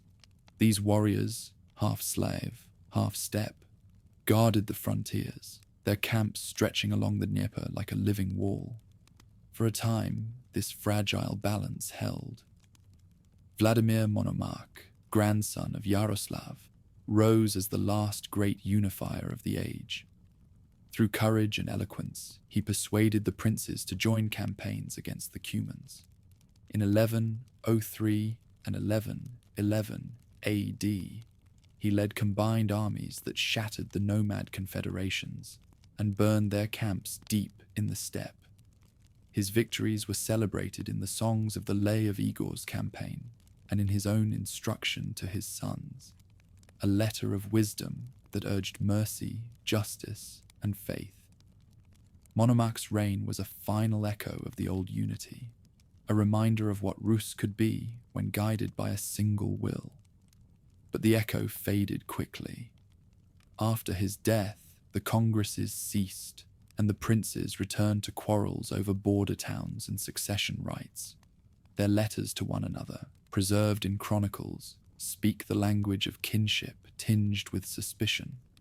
"You are my brother," one wrote, "but your men plunder my fields." The very system Yaroslav had built to prevent civil war ensured its permanence. Every son a ruler, every ruler a rival. In these years, Kyiv began to lose its supremacy. The trade routes that had once filled its harbors shifted east toward the rising cities of the forest. The Volga road to the Caspian promised safer profit than the Dnieper route, now too dangerous for merchants. Wealth followed safety, and power followed wealth. New centers emerged: Vladimir Suzdal in the north, Halich Volhynia in the west, each dreaming of inheritance. Still, the memory of the capital endured. Pilgrims continued to walk the roads to St. Sophia's Cathedral, lighting candles for the unity that had been. Poets called Kyiv the mother of cities, a title more sacred now that it no longer held power. Its walls stood as monuments to what the people of Rus had once achieved together. The chroniclers, who saw the drift toward fragmentation with sorrow, blamed not fate, but pride. As brothers, they were strong, one wrote. Divided, they will be devoured. His words proved prophetic. Beyond the open steppe, new powers gathered. The Mongols in the east, the Lithuanians in the forests, the Hungarians in the mountains. The princes of Rus, busy quarreling over inheritance, never looked up from their quarrels long enough to see the shadow approaching. By the end of the 12th century, the old capital had become a prize in an endless game of succession. Princes seized it, ruled a few years, then lost it to another. Its golden domes still gleamed in the sun, but the bells that once rang for victory now tolled for passing glory. The land that had been united by Vladimir and refined by Yaroslav was no longer one body, but a collection of beating hearts, each proud, each vulnerable. The rivers still flowed, linking them in geography, if not in will. Along their banks, traders and pilgrims carried tales of a time when Rus had been whole, a story that grew fainter with each retelling. In the chronicles, the century after Yaroslav's death is remembered not for triumphs, but for transitions. The princes built their fortresses, married their daughters to foreigners, and spoke of their patrimonies as nations. The soil that had once nourished empire now bred independence. And though the church still called them all children of Rus, their prayers rose from different lands, answered by the same God, but in a dozen voices. The horizon beyond the Dnieper was bright with dust, the kind raised by hooves. Yet the princes, blind to danger, called it the sun. South of Kyiv, the land opened like a sea. Waves of grass rolled to the horizon, rippling under the wind, concealing armies until they were nearly upon you. Along that shifting frontier, the Rus Principalities met the world of the steppe, a place of nomads, horses, and endless danger. It was here, between ploughland and prairie, that the fate of the eastern realm would be decided again and again. The enemies were never still. When the Pechenegs vanished into history, a new tide of riders poured in from beyond the Volga. They called themselves Kipchaks. The Slavs named them Cumans, or Polovtsians, the people of the fields. They came in clouds of dust, their bows singing before the sky had cleared, their arrows dark as locusts. Against these riders, the princes of Rus could not rely on fortresses alone. The steppe had no walls, only speed. At first, the frontier cities paid tribute, buying safety with silver and slaves. The Cumans preferred plunder to occupation. They struck at dawn, seized herds and captives, and vanished before the alarm bells finished ringing. The southern borders burned year after year, while the princes argued over whose duty it was to defend them. From Pereyaslavl to Chernigov, each lord fortified his own domain, but the space between their walls grew wide. It was through those gaps that ruin rode. Among the princes, only one understood that unity was stronger than pride. Vladimir Monomarch, grandson of Yaroslav, rose as the last great leader of the old blood. He ruled not from fear, but from persuasion. His letters survive, earnest appeals written in steady hand. "Let us stand together," he urged, "for the steppe devours the divided." His words were more than rhetoric. Between 1093 and 1111 AD, he led campaigns that drove deep into Cuman territory, torching camps and freeing captives. His victories gave the people of Rus a brief taste of security and of what cooperation could achieve. Monomach's war was fought not for conquest, but for survival. The Cumans were masters of mobility. To defeat them, he turned their own tactics against them. His armies carried little baggage, rode light horses, and struck swiftly across frozen rivers where no enemy expected passage. Chroniclers wrote that his soldiers rode as if the wind itself obeyed him. At his side fought the Berendei and Torks, Turkic tribes who had fled the steppe and entered Rus service.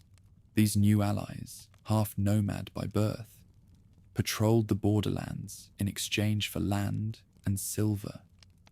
Their mixed villages of yurts and wooden huts dotted the frontier, a living wall between two worlds. The victories of Monomach did not end the raids, but they slowed them, buying time for the frontier to harden. Fortified towns rose along the Dnieper, each with a garrison and a bell tower to warn the next in line. Merchants could again travel from Kyiv to the Black Sea, their barges heavy with grain, honey, and wax. Yet even in peace, the steppe never slept. Far to the east, new riders gathered, unknown names that would one day fill the chronicles with fire. While the princes fought their border wars, Rus culture continued to deepen. The memory of unity, though fragile, still burned. The great literary work of the age, the tale of Igor's campaign, was born from these struggles. It told of Prince Igor of Novgorod-Seversk, who led a reckless expedition against the Cumans in 1185 and was defeated. His capture and escape became a parable sung by minstrels, a warning against pride and a lament for disunity. "O brothers," the poem cried, "it is better to fall together than to triumph alone." Its words outlasted its warriors. The steppe wars shaped more than poetry. They forged a kind of fatal realism in the soul of the people, an understanding that life itself was a borderland between plenty and peril. The chroniclers no longer wrote of golden ages, but of vigilance, of watchtowers and messengers. Faith, once a comfort, became a shield. Churches on the frontier were built like fortresses, their towers thick, their icons soot-blackened by the smoke of burning villages. By the middle of the 12th century, the Polovchians began to weaken, worn thin by constant fighting and internal feuds. Many of their clans sought peace, intermarrying with Rus nobles. The frontier softened. Some Cuman chieftains accepted baptism, trading the freedom of the plains for the stability of settled life. Others entered the service of princes as mercenaries. Steppe blood flowed into the veins of Rus. even as Rus faith seeped into the steppe. In Galicia and Volhynia, the western lands, this fusion produced powerful new states. The princes there looked less to Kyiv and more to Europe. Their courts echoed with Latin as well as Slavonic. Their merchants traded as easily with Krakow as with Constantinople. The southern wars had forced the rulers of Rus to adapt, to become both borderers and diplomats, warriors and negotiators. Still, the old capital remained the heart of memory. Kyiv's domes glittered in the sun, but the light hid decay. The trade routes had shifted north to Vladimir and Suzdal, safer from nomad incursions. The mother city grew poor and proud, surrounded by enemies and abandoned by allies. Her princes ruled for years, sometimes only months, before being replaced by stronger claimants. The pattern of politics began to resemble the rhythm of the frontier. Advance, retreat, advance again. One year, the princes would unite for a joint campaign against the Cumans. The next, they would turn their swords upon each other. Chronicles list the battles like the tolling of a bell, each note familiar, each one closer to silence. Monomach's descendants could not preserve his balance. His son, Mstislav the Great, carried his father's banner bravely, but died before he could restore unity. After his passing, in 1132 AD, Rus dissolved again into quarrels and inheritance wars. Even so, his instruction to his sons survived as testament to what wisdom sounded like in an age of exhaustion. "Do not let your hearts be proud," he had written.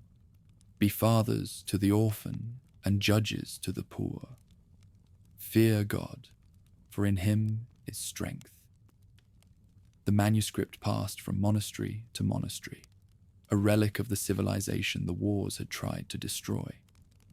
Meanwhile, beyond the horizon, the steppe was stirring anew. Far in the east, tribes were being driven westward by forces no Rus scout had yet seen. The Cumans, once raiders, now fled before stronger riders. The Mongols, though that name had not yet reached the Dnieper. They brought with them a discipline of iron and an ambition that matched the vastness of the plain. The southern watchtowers saw dust rising in the distance and mistook it for another seasonal raid. It was the beginning of something far larger. As the century turned, the princes grew numb to warning. Their squabbles consumed them, their alliances shifted like sand. The old lesson of the steppe, that only unity could preserve them, was forgotten again. In the lull between invasions, the grasslands returned to silence. Herds grazed where armies had died. The Dnieper rolled on, untroubled, reflecting the same unbroken sky. In that deceptive peace, the people of Rus believed the frontier finally secure. The next storm would prove how wrong they were. By the middle of the 12th century, the once mighty Kyiv no longer ruled its world. The golden domes still blazed above the river, but they reflected a fading sun. Trade that had once enriched the Dnieper route now flowed elsewhere, to the safer forests of the north and the walled towns of the west. The capital, mother of cities, had become a relic, revered, beautiful, and powerless. The fall was not sudden. For a century after Yaroslav the Wise, Kyiv had remained the ceremonial heart of the realm, where princes came to be crowned before returning to their own lands. But each new ruler arrived with a smaller army and a larger retinue of rivals. The throne of the Grand Prince changed hands like a pawn in a game of inheritance. No sooner was a coronation celebrated beneath the mosaics of St. Sophia than another claimant raised his banner outside the gates. The reason was simple. Wealth had shifted. The Dnieper route, once the lifeline of Rus commerce, grew perilous as the Cumans prowled the steppe. Merchants abandoned the south for the Volga and the Baltic, where the forests offered safety and the trade towns Vladimir, Suzdal, and Novgorod promised fortune. The flow of silver and silk that had once fed Kyiv's markets now bypassed it entirely. Without trade, tribute dwindled. Without tribute, authority rotted. Still, the city remained a symbol too sacred to abandon. To possess it, even briefly, lent legitimacy to a prince's rule. Civil wars erupted over its possession, sometimes 2 or 3 in a single decade. The chroniclers, weary of listing the endless sieges, began to measure time not by years, but by the succession of princes. After such a one came another, and after him another still. In the northern forests, meanwhile, a new power quietly matured. The Principality of Vladimir Suzdal, governed by the descendants of Monomarch, had grown rich on fur, grain, and control of the Volga trade.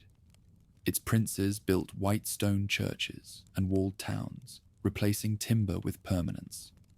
The boyars of the north were no longer vassals of Kyiv, but its equals. To the west, Halich Volhynia emerged as a different kind of power, agricultural, fortified, and turned toward Europe. Its rulers corresponded with kings in Krakow and emperors in the west, blending Slavic traditions with Latin diplomacy. The church, the only institution that still stretched across all Rus, became the thread that held the tapestry from unraveling entirely. Metropolitans continued to reside in Kyiv, even as the city's political influence ebbed. Pilgrims still came to venerate relics and seek blessing at St. Sophia. But the bishops in the provinces grew more independent, their cathedrals rivaling the splendor of the capitals. In Suzdal and Chernigov, new schools of icon painting flourished. In Volhynia, monasteries doubled as fortresses, their bells calling not only for prayer, but for defense. The prince's struggles invited foreign curiosity. From the west, Polish and Hungarian nobles looked eastward, seeking alliances and conquests. From the north, Scandinavian merchants, enriched by the Baltic trade, meddled in Novgorod's affairs. The most successful of the northern cities became almost a republic, its merchants electing their own Vich, dismissing princes when they pleased. Freedom, once a tribal habit, had become civic pride. Within Kyiv's walls, life continued, but with the melancholy of decline. The river quays still filled each spring, with barges bearing grain and wax, though fewer each year. The great cathedral bells still rang, though their sound was thinner now, less triumphant. The citizens looked to their princes with cautious loyalty, knowing that every few seasons would bring another warlord to rule them. The capital, which had once commanded armies, now prayed for mercy. It was not only politics that changed. The very idea of Rus was shifting, from a single body to a constellation of powers. The word realm gave way to lands. The lands of Novgorod, of Halich, of Suzdal. Each had its own dialect, customs, and saints. Unity had become memory, yet memory, in its way, was power too. The chroniclers of Kyiv wrote tirelessly, preserving the story of the city even as its influence waned. Their parchment scrolls would survive long after the prince's banners were dust.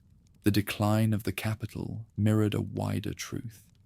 The center of gravity had moved northward.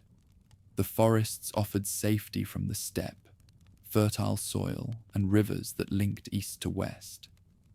Around Vladimir and Suzdal, new monasteries rose in stone, their frescoes gleaming with blues and golds. These northern princes styled themselves defenders of the faith, protectors of the church against the pagan steppe. They were also more autocratic, their courts less cosmopolitan than Kyiv's had been, their ambitions inward rather than outward. Meanwhile, in the west, Halich Volhynia thrived as a frontier state. Its rulers corresponded with the papacy, balancing loyalty between Rome and Constantinople. Its fields produced wheat for export. Its castles stood tall above the Carpathians. In these halls, Western knights and Eastern clerks debated philosophy over the same table. A synthesis was forming, the seed of a new identity that would one day become Ukraine. Kyiv, for all its decline, remained the spiritual heart.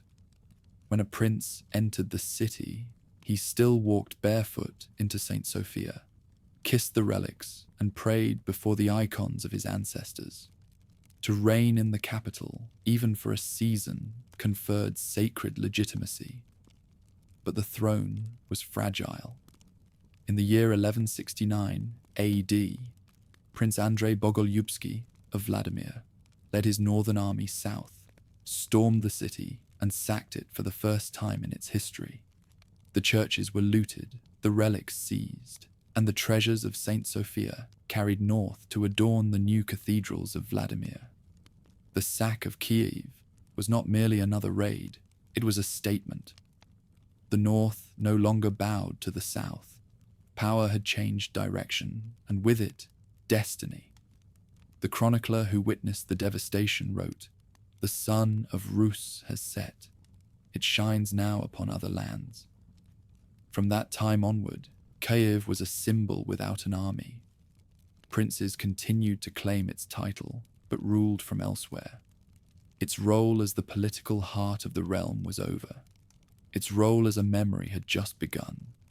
Centuries later, the Dnieper Valley found itself at the mercy of new masters, Lithuanians, Poles, and steppe lords alike, each one laying claim to the legacy of the first Rus princes as they stood over Kyiv's remains. The city endured, but its greatness had flowed north, following the rivers toward Vladimir, Suzdal, and a young town on the Moskva River, whose name was still spoken quietly: Moscow. The world of Rus had not vanished. It had only changed its shape. The light that once burned in one lamp now glimmered in many.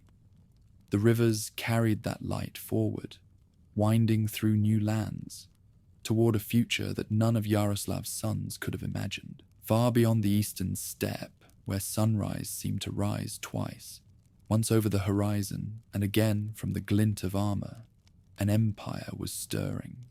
Its riders came from the cold deserts of Mongolia, carrying banners of horsehair and a discipline the world had never seen. To the Rus princes, still quarreling over border towns, these strangers were no more than rumor. Traders spoke of them as ghosts on horseback, their arrows whistling like wind through bone. Few believed those tales, fewer prepared. By the early 13th century, the dynasty founded by Genghis Khan had already crushed kingdoms from China to the Caucasus. In 1223 AD, their vanguard appeared on the borders of the southern plains. The Rus princes, momentarily alarmed, gathered a coalition under Mstislav, the Bold of Halich, and his cousin of Kiev. It was the first united army Rus had seen in decades. They met the invaders on the banks of the Kalka River, a battle remembered for its arrogance as much as its tragedy. The Rus outnumbered their foe 3-1, and mistook retreat for weakness. When the Mongols fell back, the princes pursued them into the open steppe. What seemed victory turned to slaughter. Hidden horse archers wheeled around their flanks. Volleys of arrows fell like rain. Panic shattered the line. Those who fled were ridden down. Those who stood were surrounded. Mstislav and his companions were taken alive, bound beneath wooden planks and crushed as the victors feasted above them. When the surviving envoys returned to Kyiv, their silence spoke louder than words. The Mongols vanished eastward as swiftly as they had come, leaving only corpses and a warning. For 15 years, that warning went unheeded. The princes quarreled as before, blind to the gathering storm. Then, in 1237 AD, the Tempest returned. this time in full force under Batu Khan, grandson of Genghis. His army was not a horde of raiders, but a war machine, disciplined, organized, and guided by spies who knew every river and road. Cities fell like autumn leaves before frost. Ryazan burned first, its walls breached by engines that hurled stones heavier than oxen. Vladimir, Suzdal, and Moscow followed. No plea was answered, no surrender spared. When winter came, the Mongols advanced across frozen rivers, their horses sure-footed on ice. Town after town vanished in smoke. Refugees fled westward with stories of streets paved with corpses and bells melted for coin. By 1240 AD, only one great city remained. Kyiv, ancient mother of Rus, hollowed by years of decline, yet still proud enough to defy. Inside its walls, Prince Dmitro of Kyiv prepared the defense. He had few men, less hope, and no aid from the other princes, each guarding his own frontier. Still, he refused to yield. Chronicles describe a silence before the storm, the sound of hammers on broken shields, the prayers of monks who had no weapons but words. Outside the gates, Batu Khan's host stretched for miles. Their tents glittered like frost in the winter sun. The siege began in December. For 10 days, the Mongols bombarded the walls with catapults, their stones roaring through the air like thunder. On the 11th day, the gates gave way. The defenders fought from street to street, from house to house. Fires spread through the market quarter, wind-driven and merciless. When the cathedral of the tithes collapsed under the weight of those who had sought refuge inside, the city's heart broke with it. By nightfall, Kyiv was a pyre. A Franciscan traveller, Giovanni de Pian del Carpine, passed through the ruins years later and wrote, "Where once stood a mighty city, now remains a field of bones. Only a few hundred of its citizens survived. The libraries burned, the bells lay molten in the snow. The Mongols moved on, leaving silence in their wake. From the ashes of Kyiv began a new order. The princes who survived fled north to Suzdal, Vladimir, and Novgorod. Batu Khan did not occupy their lands. He ruled them by fear and tribute. At the banks of the Volga, he founded his capital, Sarai, seat of what would be called the Golden Horde. There, the surviving rulers of Rus came one by one to bow before him and receive a yarlik, a charter granting them permission to govern in his name. The oath of loyalty was sealed with gifts of gold and the weight of humiliation. The Mongols were conquerors, but also administrators. They demanded order, census, and tax. Every household was counted, every horse recorded. The tribute caravans that once carried silk from Byzantium now bore silver to Sarai. Those who refused or faltered faced ruin. The churches were spared, for the Khans valued their prayers as a safeguard against rebellion. But freedom ended at the monastery gates. Under this new rule, the princes learned survival through service. Some resisted and perished, others bowed and prospered. The Grand Prince of Vladimir, Alexander Nevsky, chose the latter path. While the western frontier bled under the crusading Teutonic Knights, Nevsky secured favor with the Horde, ensuring that his land remained unburned. Pragmatism, not defiance, became the virtue of the age. Though the Mongols allowed the faith of Rus to endure, the spirit of independence dimmed. The people grew cautious, disciplined by fear and tribute. Markets reopened under Mongol protection. Caravans again crossed the steppe. But now they carried obedience instead of pride. From the Volga basin to the Carpathians, the Khan's word was law. The princes who had once dreamed of empire became vassals in their own halls. Beyond the suffering, something unexpected took root.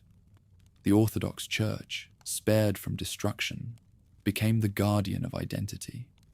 In its icons, the people saw not submission, but endurance. In its chants, not grief, but memory. Monasteries kept alive the chronicles of what had been, recording with steady hands the lineage of the fallen capital. The monks wrote not of defeat, but of trial, as if Kyiv's burning were a crucible through which faith might be purified. Even in ruin, the legacy of the old city endured. Pilgrims visited its scorched foundations, carrying away fragments of tile or stone as relics. They told their children that the ashes beneath their feet had once glowed with gold. In those stories, Kyiv lived on, not as a city, but as an idea, a place where faith had withstood fire. Meanwhile, in the northern forests, the princes who had bent the knee to Batu Khan began to gather strength in silence. Tribute made them wealthy. Mongol favor made them cunning. The future was shifting once again, toward the Volga, toward the young strongholds of the north. For now, the land lay quiet under the Khan's shadow. The Mongol Tempest had swept through Rus and left its soil scorched, its people humbled, its faith unbroken. The Dnieper flowed past the ruins as it always had, glimmering faintly beneath the snow, as if to remind the world that even in defeat, the river remembered. Smoke no longer rose from the ashes of Kyiv, but the memory of its burning lingered in every prayer. The land of Rus had survived, though not on its own terms. Across the wide plains and northern forests, the princes now ruled by permission rather than inheritance. Above them stood a new master, the Golden Horde, whose Khans sat enthroned on the lower Volga, counting the silver of their vassals like a second harvest. The Mongols ruled not by presence, but by pressure. They seldom stationed garrisons within the Rus towns. Their power came from the rhythm of tribute. Every few years, imperial census takers arrived with scrolls and scribes, writing down names, fields, and flocks. The lists were endless. The collectors came next, Tatar officials escorted by Rus soldiers who served them out of fear. Those who failed to pay saw their villages burned, their sons taken as slaves, their daughters sold to markets on the Caspian. The smoke of rebellion never rose twice from the same place. And yet, beneath this harsh order, life endured. Markets reopened along the rivers, carrying furs, wax, and honey to the Khan's cities of Sarai and Bulgar. Merchants who once sailed to Byzantium now travelled east, trading for silks and spices brought from China. Roads became safer than they had been in a century. The Mongols demanded obedience, not ruin, and their empire's stability allowed trade to flourish. In the ledger books of the Khan, Rus wealth was merely another column of figures. Among the princes, ambition adapted to servitude. Some sought favor in Sarai, riding for weeks across the steppe to bow before the Khan's throne. Others plotted rebellions they could not afford to wage. The Grand Prince's title, once sanctified in Kyiv, was now awarded by Mongol decree. The Khan's charter, the Yarlik, conferred authority on whoever paid and flattered most skillfully. It was power at the price of dignity. The line between ruler and tax collector blurred. The princes who served the Horde became wealthy intermediaries, squeezing their own people to meet the Khan's demands and keeping what remained. Among them, the lords of Moscow rose quickest. Their city lay far from the steppe's edge, shielded by forest and trade routes. Its prince, Ivan of Moscow, known later as Ivan Moneybag, mastered the art of tribute. He gathered payments from his neighbors, delivered them faithfully to Sarai, and earned the Khan's trust. With each journey, his coffers grew heavier. Under Mongol rule, the sword grew silent, But the pen began to rule. Bureaucracy replaced bravery. Ledgers replaced legends. The Khan's envoys demanded written accounts in triplicate, seals and signatures, records of loyalty. The princes learned to measure obedience with precision. What the Mongols had taken by fire, they maintained by calculation. Faith, paradoxically, was left untouched. The Khans, pragmatic in religion, exempted the Orthodox Church from taxes and persecution.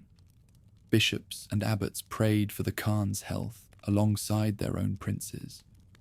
The Church repaid this tolerance by becoming the spiritual fortress of the people. Its bells still rang, its icons still glowed, its processions still wound through fields where no banners flew. Under the Khan's watch, the Church became more than a faith. It became the vessel of identity. From the monasteries came the chroniclers who turned memory into endurance. They wrote of the old days, of Yaroslav the Wise and Vladimir the Great, not as nostalgia, but as promise. The light, one monk wrote, was hidden but not lost. Their script preserved the rhythm of the language, the names of the rivers, and the hope of return. When every throne seemed borrowed, parchment became the truest homeland. Among the saints venerated in this dark age, two figures shone brightest. Metropolitan Alexius, a scholar and diplomat, guided the church through Mongol courts with quiet skill. He traveled to Sarai to heal the Khan's wife, earning privileges that shielded the church for generations. His pupil, Sergius of Radonej, retreated to the forests near Moscow, founding a monastery that would become the spiritual heart of the north. He preached humility and endurance, not rebellion. The storm passes, he said, but the forest remains. His words echoed across the land, reminding the faithful that patience was a form of resistance. While the saints prayed, others schemed. The princes of Moscow, using their reputation for loyalty, gradually gained the right to collect tribute on behalf of the Horde. It was a subtle revolution, authority flowing upward from the Khan's decree, downward through Moscow's coffers. When neighboring towns failed to pay, the Muscovite princes paid for them, earning the Khan's gratitude and a claim to their lands. Piece by piece, the scattered fragments of Rus began to drift toward one center again. Not the old capital of Kyiv, but this new city, rising among forests and rivers. The people of the north saw their future changing shape. Merchants favored Moscow's markets. Refugees from the south built new villages under its protection. The Khan's messengers, seeing order and revenue, rewarded success with more responsibility. The city grew strong not through rebellion, but through reliability. Its princes learned that submission could be a weapon sharper than steel. For the first time in centuries, the frontier grew quiet. The steppe was no longer enemy, but overseer. The west, no longer curiosity, but threat. Crusaders in Teutonic armor had already tested the northern borders. In 1242, Alexander Nevsky, Prince of Novgorod, had defeated them on the frozen lake Peipus, driving their knights into the ice. His victory became legend, proof that a humble vassal of the Horde could still defend the faith of Rus against foreign invaders. The people saw in him a paradox, the servant of the Khan, who was also the guardian of orthodoxy. Through such men, endurance began to take the shape of purpose. The Mongol yoke was heavy, but it bound the land together under one weight. When the Khans demanded roads, the princes built them. When they ordered records, scribes standardized the script. Out of subjugation came coherence. Even the silence of defeat had its uses. The steppe no longer howled with war. Caravans carried news instead of fire. In Sarai, traders from Moscow and Suzdal met Persians and Chinese under the same roof. The world had grown wider, and Rus, though humbled, was still part of it. As generations passed, the Khans grew distant, their power diluted by internal quarrels. The Horde no longer swept through the forests as before. Tribute became ritual, submission, habit. The princes learned to bow in form and stand in practice. By the mid-14th century, a new generation of leaders sensed that the time of patience was ending. Before that reckoning came, the people of Rus learned something priceless. Survival could be strength. They had endured 2 centuries of fire, famine, and tribute, and yet their language, their faith, and their will remained. The Khans had broken kingdoms, but not memory. Across the frozen fields, the bells of monasteries still rang for matins, their sound mingling with the howling wind, a reminder that the forest remained and the storm was beginning to fade. Morning mist curled above the rivers of the north, veiling the domes of Vladimir and Suzdal in silver light. Beyond the forests, a new capital stirred, a town still small in name, but immense in ambition. Moscow, once a minor stronghold of hunters and merchants, had become the quiet axis of a changing world. The age of southern glories had ended. A northern dawn was breaking. 2 centuries had passed since the fall of Kyiv. The Golden Horde still ruled from its city of Sarai, but its reach had grown uncertain. Civil wars among the Mongols weakened the Khans, and the long chain of tribute began to rust. Where once armies had enforced obedience, now only messengers and memory held the empire together. The princes of Rus saw the cracks forming and began to build within them. At the heart of this transformation stood the line of Moscow's princes, clever, patient men who understood that quiet strength outlasts noise.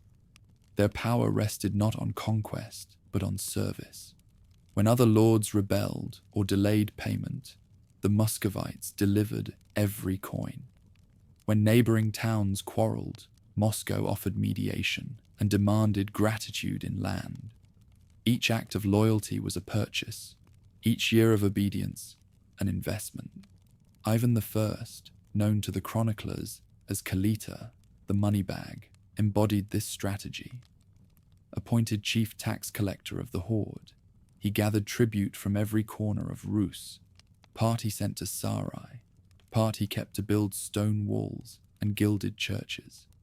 The Khan rewarded him with titles and with trust, allowing him to claim neighboring territories whose princes had failed in their duties. In this way, Moscow grew not by battle, but by arithmetic. The city became a market of both goods and allegiances. While Ivan balanced ledgers, another transformation unfolded within the cloisters. The Orthodox Church, guided by Metropolitan Alexius, began to drift northward from Kyiv, seeking safety from the raids that still haunted the steppe. By the mid-14th century, Moscow had become its new spiritual home. Cathedrals rose beside the Kremlin's red walls. Monasteries spread outward like roots anchoring faith to soil. Where the Khans ruled by tribute, the church ruled by endurance. In this alliance of calculation and conviction lay the seed of resurrection. Beyond the forests, Novgorod flourished in its own way. The merchant republic, governed by its Vetch, traded with the Hanseatic League across the Baltic. Its streets echoed with the mingled tongues of Germans, Swedes, and Finns. In Novgorod, profit replaced lineage as the measure of worth. Freedom was a commodity and a creed. Yet even this proud republic depended on Moscow's goodwill, for the princes of the north had learned a hard lesson. Whoever gathered tribute also gathered loyalty. While commerce enriched the northwest, faith kindled the heartland. The monk Sergius of Radonej, preaching from his wooden cell in the forest, taught that humility was the path to renewal. His disciples founded new monasteries across the wilderness, turning untamed lands into sanctuaries of prayer and craft. Each cloister cleared fields, built schools, and spread a sense of order that no army could impose. In time, these monastic outposts formed the spiritual and economic backbone of a new Rus, one defined not by bloodline, but by endurance. Even the Horde recognized the change. The Khans continued to issue charters to loyal princes, but their demands grew smaller and their rewards larger. Tribute arrived on schedule, yet behind the numbers, Moscow's hand tightened on the flow. Other princes, unable to pay, mortgaged their freedom for protection. The empire that had once divided Rus now unwittingly taught it the logic of unity. When the Horde faltered in the mid-14th century, the northern princes seized opportunity with restraint. They sent aid to one claimant or another in the Mongol civil wars, collecting privileges in return. Every Khan's weakness became Moscow's strength. The chroniclers marveled at how power changed form. The Khan's banners still fluttered over Sarai, but his commands traveled through Moscow's chancery before reaching the rest of Rus. Then came a ruler who turned patience into purpose. Dmitry of Moscow, later called Donskoy, inherited his father's quiet cunning, but not his caution. In 1380 AD, he defied the Horde openly, gathering princes and commoners alike under his banner. The steppe warlord Mamaj, ruling in the Khan's name, demanded obedience. Dmitry answered with an army.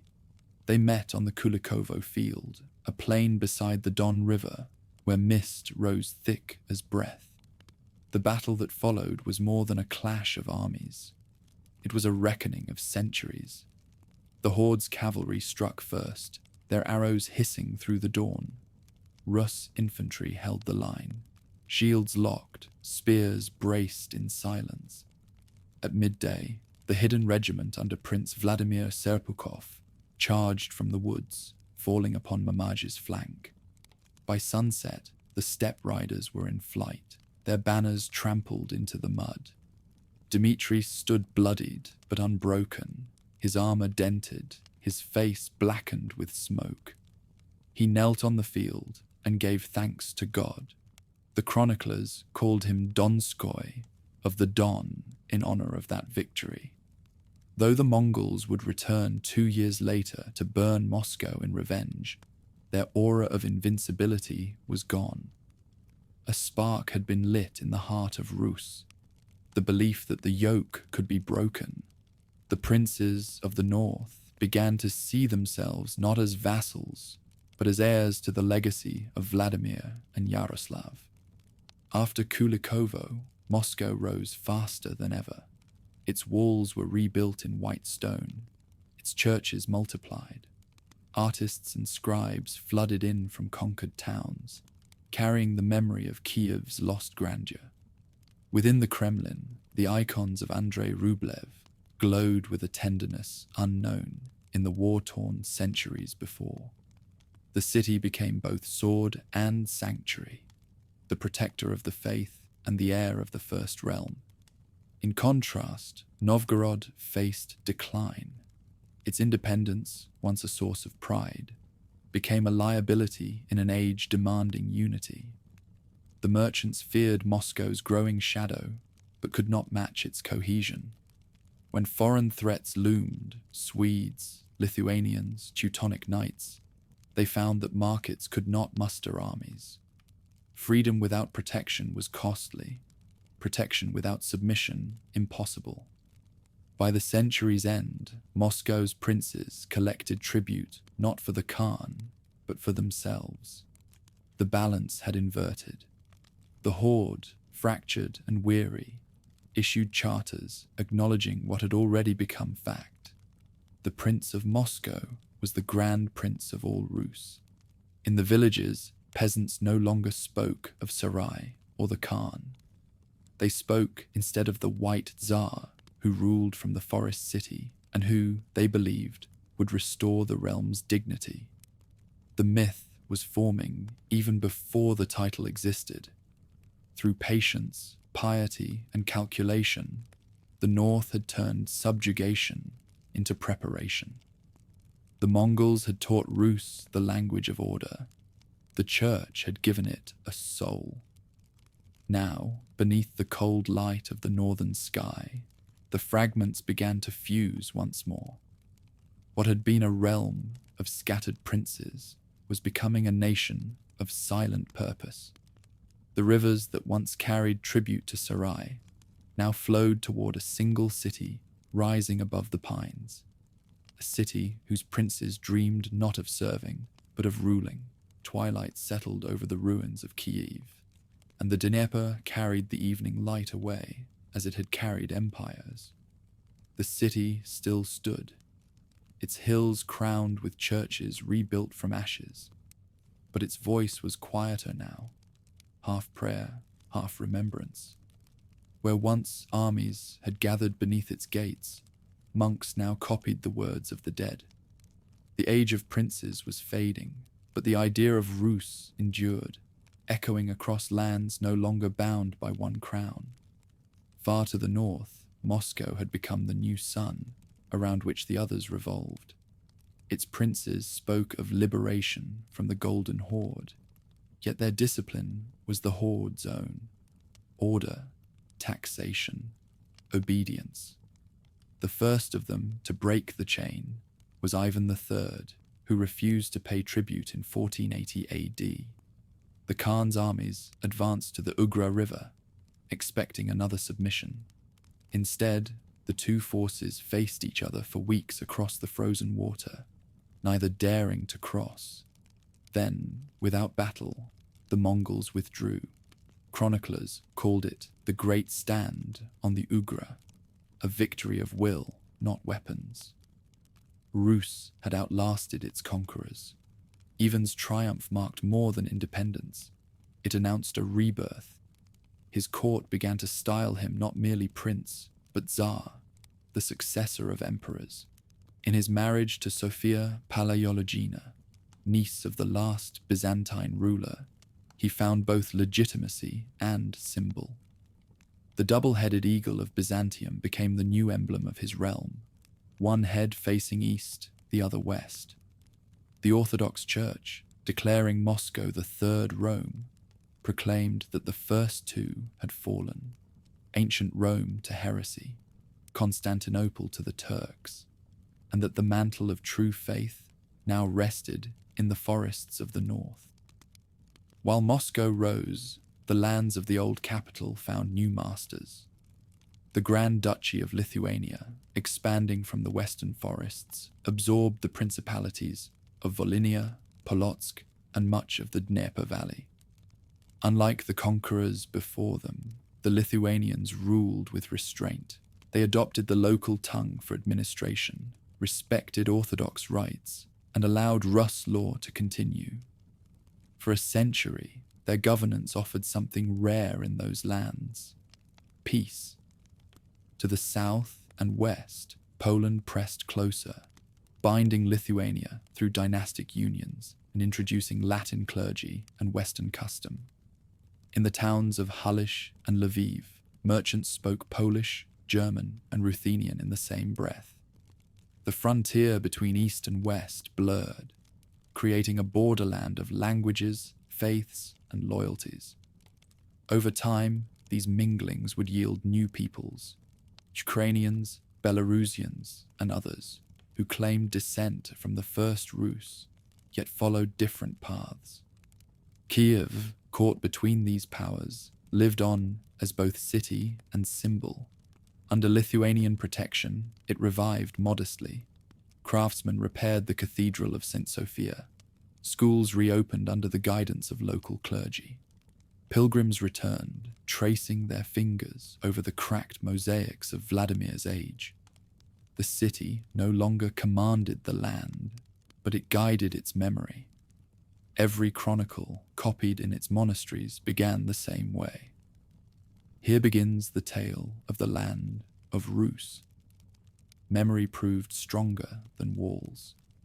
Across the centuries, poets and monks shaped Kyiv into the soul of a vanished unity. They wrote of its founding as divine will, of its fall as punishment, of its endurance as prophecy. In the hymns sung at matins, the city became both Jerusalem and Troy, destroyed, rebuilt, eternal. Even in Moscow, the princes who claimed her inheritance sent donations to her churches and lit candles in her name. No realm could rule Rus without invoking the mother of its faith. The church preserved that lineage with quiet zeal. Metropolitan Macarius, compiling his book of royal genealogies in the 16th century, traced every ruler of Muscovy back to Rurik, the Norse founder, and through him to the first Christian prince, Vladimir the Great. In this lineage, the conqueror and the saint were reconciled.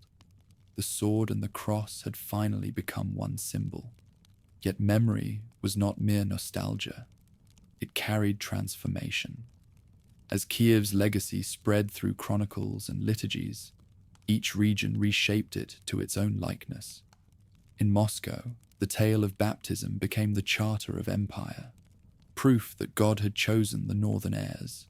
In Vilnius, it was remembered as a story of law and tolerance. In Lviv, it became a legend of survival between powers. The name of Rus fractured into many meanings, but never lost its radiance. Artists and scribes drew upon that light. The icons of Andrei Rublev, painted for northern cathedrals, carried the serenity once seen in the mosaics of Kyiv. The primary chronicle, recopied in monasteries from the Carpathians to the Volga, gave voice to a shared origin that even war could not erase. Through parchment and prayer, the people who had been scattered learned to see themselves as heirs of a single baptism, however far apart their borders lay. Time softened the memory of the conquerors as well. The Mongols, who had brought fire, left behind systems of order and communication that their former subjects absorbed and refined. The roads they built became the arteries of new trade. Their methods of record-keeping evolved into the bureaucracies of later states. Out of conquest, continuity was born. In the 15th century, travelers who rode through Kyiv still saw ruins among new towers. Grass covered the mounds of ancient palaces. The river carried reflections of half-buried domes. Yet the people spoke of their city not with sorrow, but with reverence. She sleeps, they said, but she dreams of her children. Those children lived in many lands, Muscovy, Lithuania, Poland, but all claimed her as mother. Through centuries of shifting borders, the story of Rus remained the thread that bound them. The chronicles ended where they began, with rivers, from the Volkhov to the Volga, from the Dniester to the Dnieper. The waterways still whispered the same litany of names: Rurik, Oleg, Olga, Vladimir, Yaroslav. Each generation rediscovered them, translating conquest into continuity, defeat into endurance. Toward the close of the Middle Ages, the chroniclers began to write of destiny again. They spoke of a realm reborn from fragments, of princes who would gather what history had scattered. Whether they meant Moscow or Kyiv, no one could say. The dream itself had outlived its geography. On a spring evening, as pilgrims crossed the Dnieper, the bells of St. Sophia tolled once more. Their sound carried across the water, echoing through empty courtyards and gardens where weeds grew among marble. Each peal seemed both farewell and promise, a reminder that empires perish, but faith remembers. The river flowed on, winding toward the Black Sea, glimmering beneath the stars. Upon its current drifted reflections of many cities, each claiming to be the heir of Rus. Yet the water, older than all of them, kept its silence. It had seen princes come and kingdoms vanish, but it remembered their names and carried them forward into time.